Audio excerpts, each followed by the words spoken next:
دوستو یاد رکھیں، ہر بیماری کی الگ دعا ہوتی ہے۔ اگر آپ کو یہ نہیں پتہ کہ مسئلہ کیا ہے تو دعا دینا فائدہ نہیں بلکہ نقصان دے سکتا ہے۔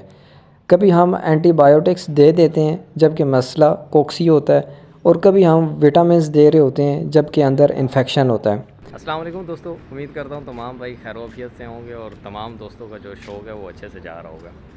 اچھا، آج ویڈیو بنانے کا جو مقصد ہے وہی ہمارا اصل بیس ہے کہ سب سے پہلے جو مثال کے طور پہ آپ اپنی مرغیوں کو دوائی وغیرہ یا انجیکشن وغیرہ اس صورت میں لگائیں جب آپ کو پکا پتہ ہو کہ آپ کے مرغے یا مرغی کو یہ مسئلہ ہے یا یہ بیماری ہے۔ اس کے علاوہ یہ نہ کرے کہ مثال کے طور پہ آپ کی مرغی یا مرغا بیمار ہوا، آپ نے اس کو اٹھایا ٹک ٹاک پہ ویڈیو لگا دی کہ یار میں اپنے مرغے کو یہ ایسے ہے اور میں اپنے مرغے کو کون سی دوائی دوں، کون سا انجیکشن لگاؤں۔ آپ اس کا جو کمنٹ سیکشن ہوگا وہ آپ دیکھیں گے جس ٹائم، تو نیچے ہزاروں لوگوں نے، 100 لوگوں نے یا جتنے بھی لوگ دیکھیں گے وہ ہر بندہ اپنا اپنا مسئلہ بتائے گا، اپنی اپنی دوائی بتائے گا، اپنا اپنا انجیکشن بتائے گا۔ اس سے کیا ہوگا، نہ آپ کو پتہ چلے گا کہ یار اس کو اصل بیماری کیا ہے، یا نہ آپ کو یہ پتہ چلے گا کہ یار اس کو کون سی دوائی دینی چاہیے یا اس کے لیے کون سی دوائی بہتر۔ اس لیے آج ویڈیو بنانے کا جو مقصد ہے وہ یہ ہے کہ سب سے پہلے اپنے پرندوں کی بیماری کو جانچیں، اس کے بارے میں آپ کو پتہ ہونا چاہیے کہ یار آپ کے پرندے کو یہ بیماری ہے اور اس کا یہ علاج ہے۔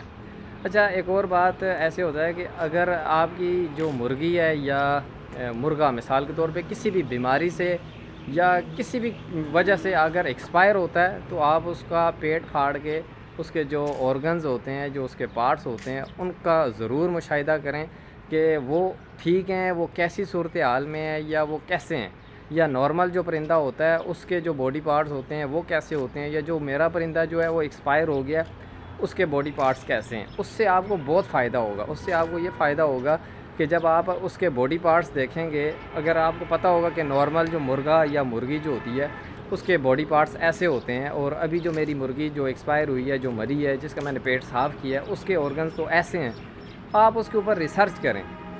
آپ اس کا آرگنز نکال کے اس کے اوپر ریسرچ کریں کہ آیا کہ میری مرغی کے یہ جو آرگنز ہیں یہ نارمل حالت میں ہیں یا نہیں ہیں۔ اگر نہیں ہیں تو کیوں نہیں ہیں۔ مثال کے طور پہ اگر آپ کی جو مرغی ایکسپائر ہوئی یا مرغا ایکسپائر ہوا، اس کے جو باڈی پارٹس ہیں وہ نارمل کیوں نہیں ہیں، اس پہ آپ ریسرچ کریں، آپ کو پتہ چل جائے گا یار نارمل پرندے کے باڈی پارٹس ایسے ہوتے ہیں یا جس طرح کے میرے پرندے کے باڈی پارٹس ہیں یہ کس وجہ سے ہوتے ہیں۔ مثال کے طور پہ ابھی میرے پچھلے دنوں ایک مرغی جو ہے وہ میں نے ذبح کی، وہ بیمار تھی کافی ٹائم سے، اس کا جو جسم تھا وہ سوکھ رہا تھا، تو میں نے سوچا کہ اس کو ذبح کر دیا جائے۔ اس کو میں نے جب ذبح کیا، اس کے جب میں نے پیٹ پھاڑ کے باڈی پارٹس دیکھے تو اس کی جو آنتیں ہیں وہ اتنی سوجی ہوئی تھیں۔ تو اب آنتیں کیوں سوجی ہوئی تھی، اس پہ میں نے ریسرچ کی۔ اس پہ ریسرچ کرنے کے بعد مجھے پتہ چلا کہ اس کو آنتوں کا جو تھا وہ انفیکشن ہو گیا تھا۔ اب آنتوں کا انفیکشن کس وجہ سے ہوتا ہے، کیوں ہوتا ہے، یا آنتوں کا انفیکشن ہو جائے تو پھر آپ کو کیا کرنا چاہیے، اس پہ میں نے ساری ریسرچ کی۔ اب اس سے مجھے کیا فائدہ ہوا، اب اس سے مجھے یہ فائدہ ہوا کہ کل کنا اگر میرا کوئی چوزا یا میرا کوئی پرندہ جو ہے وہ اس حالت میں ہوتا ہے تو مجھے پتہ ہوگا کہ یار میرے پرندے کو کیا مسئلہ ہے، یا میں اس کو پرندے کو کیا جو دوائی وغیرہ ہے یا کیا جو چیز دوں گا جس سے اس کو فائدہ ہوگا اور اس کی بیماری بھی ختم ہو جائے گی۔ دوستو یاد رکھیں، ہر بیماری کی الگ دعا ہوتی ہے۔ اگر آپ کو یہ نہیں پتہ کہ مسئلہ کیا ہے تو دعا دینا فائدہ نہیں بلکہ نقصان دے سکتا ہے۔ کبھی ہم اینٹی بایوٹکس دے دیتے ہیں جبکہ مسئلہ کوکسی ہوتا ہے، اور کبھی ہم وٹامنز دے رہے ہوتے ہیں جبکہ اندر انفیکشن ہوتا ہے۔ جب بھی آپ کی مرغی مرے اس کے باڈی آرگنز کو ضرور دیکھیں، یہی آپ کو اصل بیماری بتاتے ہیں۔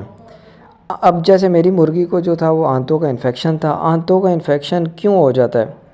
آنتوں کا انفیکشن زیادہ تر ان وجوہات سے ہوتا ہے: گندا پانی، گندگی، خراب خوراک یا بیکٹیریا وغیرہ۔ خاص طور پر بارش یا سردی میں یہ مسئلہ زیادہ بڑھ جاتا ہے۔ اب اس سے بچاؤ کیسے کریں؟ اگر آپ اس بیماری سے بچنا چاہتے ہیں تو پانی صاف ستھرا رکھیں، روز صفائی کریں۔ روز اگر صفائی نہیں کر سکتے تو ہفتے میں 2 دفعہ کر دیں۔ جگہ کو خشک رکھیں، اور اگر بارش سے کھڈوں میں گندگی بن جائے تو اس کو جلد از جلد صاف کریں، اس کو خشک کریں۔ خوراک جو ہے وہ بیلنس دیں۔